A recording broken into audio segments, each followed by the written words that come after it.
Actually में क्या है, बच्ची यहाँ की है, इनकी इंस्टाग्राम पे दोस्ती हुई और आरोपी यूपी का रहने वाला है।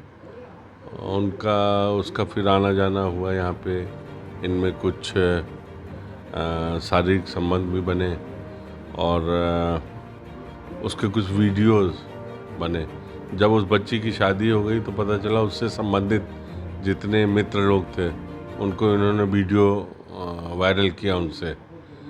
और ये घटना जनवरी की है, लेकिन अभी अपने को पता चला, लगातार आरोपी की तलाश की जा रही थी अपराध पंजीबद्ध होने के बाद, और अभी उसकी गिरफ्तारी हुई है, पूछताछ जारी है और जैसी अग्रिम धारा होगी और बढ़ाई जाएगी, अन्यथा भी 376 और आईटी एक्ट के तहत उनके खिलाफ अपराध पंजीबद्ध है। पूछताछ में सर उद्देश्य क्या सामने आया? युवक को अश्लील वीडियो क्यों वायरल कर रहा था? एक्चुअली में उसका जो अभी तक समझ में आ रहा है कि यूपी का वो लड़का था और इनसे दोस्ती करके नाजायज़ फ़ायदा उठा के शारीरिक संबंध बनाना, और चूँकि उसके बाद लड़की की शादी हो गई, लड़की अलग हो गई और उनका आगे का उद्देश्य नहीं सफल हो पा रहा था, तो ऐसी हालत में फिर कार्रवाई।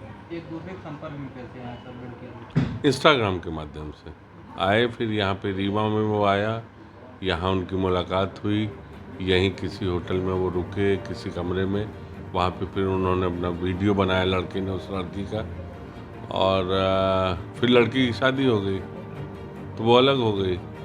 जब उसके परिचितों को उसने वीडियो वायरल किया तो फिर थाने में रिपोर्ट हुई, कार्रवाई हुई। सर ज़्यादातर ऐसे होटल रीवा में हैं जहाँ पास ऐसे वारदात सामने आती है, कबर से जाते हैं वहीं दुष्कर्म होता है, शिकायत के बाद ये बात सामने आती है कि होटल में दुष्कर्म होता है। इन होटल संचालकों पर कैसी कार्रवाई और कब होगी सर? बिल्कुल 2-3 जगह की खबर मिली है, एक आध जगह हमने सिविल में रेड भी डलवाया है, और वो उनके लिए अच्छा समय था कि उस समय हमें नहीं मिल पाया, लेकिन ये हमारी जानकारी में है और लगभग चिन्हित कर चुके हैं, सख्त कार्रवाई होगी। नमस्कार, मैं डॉक्टर अखिलेश पटेल, संचालक नेशनल हॉस्पिटल रीवा से। आज आप लोगों के माध्यम से कैंसर के लक्षण को कैसे पहचाने इस विषय में एक छोटी सी जानकारी देना चाहूँगा। बात करें कि विंध्य क्षेत्र में पुरुषों में सबसे ज़्यादा कैंसर मुख का कैंसर होता है। मुख के कैंसर को कैसे पहचाने? कभी भी मुंह में या जबान में कोई भी छाले जो हफ्ते 10 दिन से ज़्यादा समय तक हैं, दवाओं से ठीक नहीं हो रहे हैं, तो अपने नज़दीकी चिकित्सक को ज़रूर दिखाएं। हो सकता है वो बड़ी गठान हो। लक्षण जो है शुरुआत में ही पहचान में आ जाते हैं तो उसका संपूर्ण इलाज हो सकता है। दूसरी बात करें महिलाओं में, तो महिलाओं में विंध्य क्षेत्र में बच्चेदानी का कैंसर और ब्रेस्ट छाती की गठान का कैंसर सामान्यतः पाया जाता है। उसमें अपन बात करें लक्षण क्या आते हैं, तो छाती में यदि किसी भी लेडीज़ को, यदि वो 30 साल या 35 साल से ऊपर की हैं, कैसे भी असामान्य गठान छाती में महसूस होती है तो अपने नज़दीकी चिकित्सक को ज़रूर दिखाएं। वो सामान्य या असामान्य या कैंसर जैसे भी बीमारी हो सकती है। और महिलाओं की दूसरी जो सबसे बड़ी बीमारी है वो होती है बच्चेदानी का कैंसर। बच्चेदानी का कैंसर अमूमन 40 वर्ष के ऊपर की ही महिलाओं में पाया जाता है।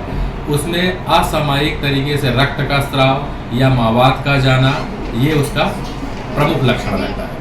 तो यदि किसी भी महिला को असामान्य रक्तस्राव और मावात जाने की शिकायत लगातार बनी हुई है तो अपने नज़दीकी चिकित्सक को जरूर दिखाएं। ये हो सकता है कि बड़ी बीमारी हो। समय रहते यदि इसका पता लगा लिया गया तो इसका इलाज पूरी तरीके से उपलब्ध है, और ये इलाज हम नेशनल अस्पताल रीवा में आयुष्मान, ESIC एवं विभिन्न सरकारी योजनाओं के द्वारा निःशुल्क उपलब्ध कराने के लिए संकल्पित है। नमस्कार।